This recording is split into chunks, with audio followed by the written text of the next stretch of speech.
ಆತ್ಮೀಯ ಬಂಧುಗಳು ಹೇಗಿದ್ದಾರೆ ಎಲ್ಲರೂ ಸ್ನೇಹಿತರೆ. ರಕ್ಷಿತಾ ಅವರು ಈಗ ನೋಡಿ ಡೆವಿಲ್ ಕೂಡ ರಿಲೀಸ್ ಆಗಿದ್ದನ್ನು ನೋಡಿದರು. ಈಗ ಅದಲ್ಲದೆ KD ಸಿನಿಮಾ ಕೂಡ ರಿಲೀಸ್ ಆಗಿದ್ದನ್ನು ನೋಡಿದರು.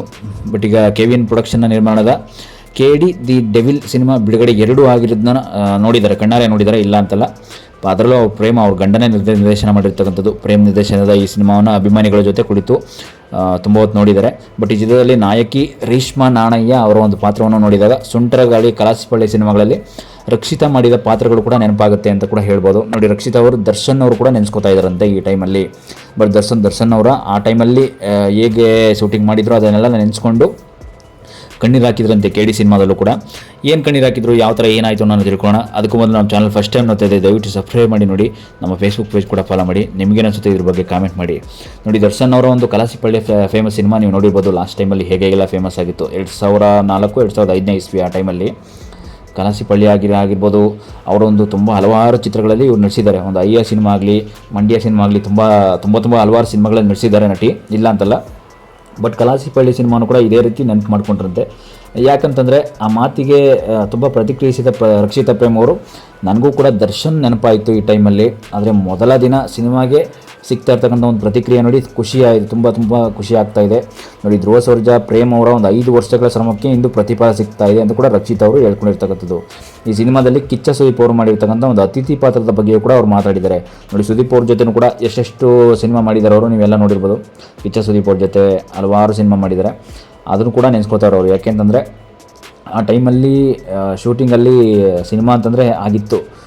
ನಾವು ಅವ್ರು ಮಾಡ್ತಿರ್ತಕ್ಕಂಥ ಸಿನಿಮಾಗಳು ಮತ್ತು ಈಗ ಓಡ್ತಿರ್ತಕ್ಕಂಥ ಸಿನಿಮಾ ಇಂಡಸ್ಟ್ರಿ, ಆಗಿರ್ತಕ್ಕಂಥ ಸಿನಿಮಾ ಇಂಡಸ್ಟ್ರಿ ಎಲ್ಲನೂ ಕೂಡ ಹೋಲಿಸ್ಕೊಂಡ್ರೆ ಆಗಿರ್ತಕ್ಕಂಥದ್ದಕ್ಕೆ ಈಗಿರ್ತಕ್ಕಂಥ ತುಂಬ ಚೆನ್ನಾಗಿದೆ. ಯಾಕೆಂತಂದರೆ ಹಿಂದೆ ಇನ್ನೂ ಚೆನ್ನಾಗಿತ್ತು, ಬಟ್ ಈಗ ಸ್ವಲ್ಪ ಕಡಿಮೆ ಆಗ್ತಾಯಿದೆ ಅಷ್ಟೇ. ಯಾಕೆಂದರೆ ಥಿಯೇಟ್ರಿಗೆ ಜನ ಬರ್ತಾಯಿಲ್ಲ ನೋಡೋದಕ್ಕೆ, ಅದಕ್ಕೆಲ್ಲ ಸ್ವಲ್ಪ ಪ್ರಮೋಷನ್ ಮಾಡಿಕೊಡ್ಬೇಕಾಗುತ್ತೆ. ನಾವೇ ಹೋಗಿ ಈ ಥರ ಎಲ್ಲ ಮನೆಗೂ ಆಗಲಿ, ಕೆಲವೊಂದಿಷ್ಟು ಹಳ್ಳಿಗೂ ಹೋಗಿ ಒಂದು ಉತ್ಸವವನ್ನು ನಡೆಸಬೇಕಾಗುತ್ತೆ. ಇದೆಲ್ಲ ಈ ರೀತಿ ಬಂದ್ಬಿಟ್ಟಿದೆ ಈಗ ಕಾಲ. ನೋಡಿ, ಆ ರೀತಿ ಅದನ್ನೆಲ್ಲ ನೆನೆಸ್ಕೋತಾ ಇದ್ದಾರೆ. ನೋಡಿ, KDನೂ ಕೂಡ ಒಂದು ಲೆವೆಲ್ಗೆ ಹಿಟ್ ಕೊಟ್ಟಿದ್ದಕ್ಕೆ ಅವರ ಸ್ವತಃ ಪ್ರೇಮ್ ಅವರು ಗಂಡ ನಿರ್ದೇಶನ ಮಾಡಿದ್ದನ್ನು ಒಂದು ಅಭಿಮಾನಿಗಳು ತುಂಬ ಸಂತೋಷದಿಂದ ಆನಂದಿಸಿದ್ದಕ್ಕೆ ತುಂಬ ಖುಷಿಯಿಂದ ಹೇಳ್ಕೊತಿದ್ದಾರೆ. ಯಾಕೆಂತಂದರೆ ಒಳ್ಳೆ ಪ್ರತಿಫಲ ಕೊಟ್ಟರೆ ನಿಜವಾಗ್ಲೂ KD ಸಿನಿಮಾಗೆ. KD ಸಿನಿಮಾ ಎಷ್ಟು ಸಕ್ಸಸ್ ಆಗುತ್ತೆ ಅಂತ ನನಗೆ ಗೊತ್ತಿರಲಿಲ್ಲ ನಿಜವಾಗ್ಲೂ ಅಂತ ಹೇಳ್ಕೊಂಡಿದ್ರು. ಬಟ್ ನೋಡಿ, ದರ್ಶನ್ ಅವರು ಆಗಿನ ಕಾಲಕ್ಕೆ ಹೀರೋ ಏನೋ ಆಗಿಬಿಟ್ರು, ನಿಜ, ಇಲ್ಲ ಅಂತಲ್ಲ. ಆದರೆ ಹೀರೋ ಆದಮೇಲೆ ನೆಕ್ಸ್ಟು ಏನಾದರೂ ಅವ್ರೀಗ ನೋಡಿ, ಹೀರೋ ಆಗಿ ಬಂದು ಕೊನೆಗೆ ನಂತರ ಈಗ ಅವರು ಯಾವ ಪರಿಸ್ಥಿತಿಲಿದ್ದಾರೆ, ಬಟ್ ಈಗ ಏನು ಮಾಡ್ತಾಯಿದ್ದಾರೆ ಅನ್ನೋದು ಕೂಡ ಅವರು ಕೂಡ ಜೈಲ್ ಹತ್ರ ಹೋಗಿ ಎಲ್ಲ ನೋಡ್ಕೊಂಬಂದರು. ಅವ್ರು ಏನಿದ್ದಾರೆ, ಏನು ಮಾಡ್ತಾಯಿದ್ದಾರೆ, ಬಟ್ ಅವ್ರಿಗೆಲ್ಲ ಏನಾಯಿತು ಇದೆಲ್ಲ ಕೂಡ ಅವರು ಕೂಡ ಒಂದು ಅವರು ಆರೋಗ್ಯ ವಿಚಾರಿಸ್ಕೊಂಡು ಕೂಡ ಬಂದಿದ್ದಾರೆ. ಬಟ್ ಏನಂದರೆ ಅವರು ಕೂಡ ತುಂಬ ದುಃಖದಲ್ಲೇ ಇದ್ದಾರೆ.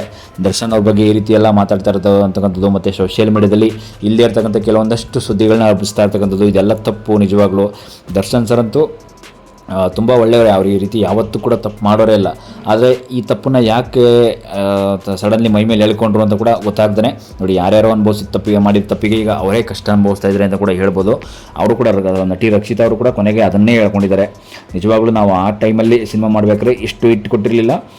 ಈಗ ಧ್ರುವ ಸರ್ಜಾ ಅವರು ಒಂದು KD ಸಿನಿಮಾಗೆ ಇಷ್ಟೊಂದು ದೊಡ್ಡ ಮಟ್ಟದಲ್ಲಿ ಸಕ್ಸಸ್ ಕೊಟ್ಟಿದ್ದೀರಾ, ಪರವಾಗಿಲ್ಲ, ತುಂಬ ಒಳ್ಳೆಯದಾಯಿತು. ನಿಜವಾಗ್ಲೂ ಅಭಿಮಾನಿಗಳಿಗೆ ನಾನು ತುಂಬ ಇಷ್ಟಪಡ್ತೀನಿ, ತುಂಬ ಧನ್ಯವಾದನ ತಿಳಿಸೋಕ್ಕೆ ಇಷ್ಟಪಡ್ತೀನಿ. ನೋಡಿ, KD ಸಿನಿಮಾ ನೋಡಿ ದರ್ಶನ್ ಎಷ್ಟು ನೆನ್ಕೋತಾ ಇದ್ದಾರೆ ಅಂತಂದರೆ, ಹಿಂದೆ ದರ್ಶನ್ ಅವರು ಎಷ್ಟೆಷ್ಟು ಫೇಮಸ್ ಆಗ್ತಿದ್ರು ಅಂತಂದರೆ ಒಂದೊಂದು ಸಿನಿಮಾಗೂ ಕೂಡ ಫೇಮಸ್ ಆಗ್ತಿದ್ರು.